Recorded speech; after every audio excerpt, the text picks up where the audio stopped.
Everyone, मैं हूँ Pooja Patel. Welcome to ABC kids learning channel. चलो बच्चों, आज हम सीखने वाले हैं कैपिटल लेटर बी। तो चलो अब हम स्टार्ट करते हैं। B B B B for ball, B for banana, B for butterfly. तो चलो बच्चों, अब हम सीखते हैं लेटर बी कैसे बनता है। तो चलो अब हम स्टार्ट करते हैं।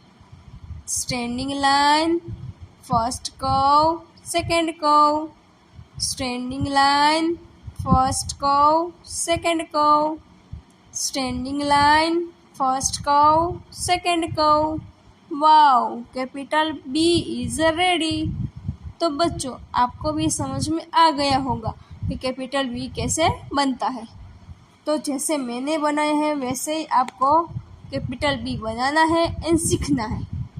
तो चलो बच्चों, अब हम मिलते हैं नेक्स्ट वीडियो लेटर सी में। तब तक के लिए बाय बाय।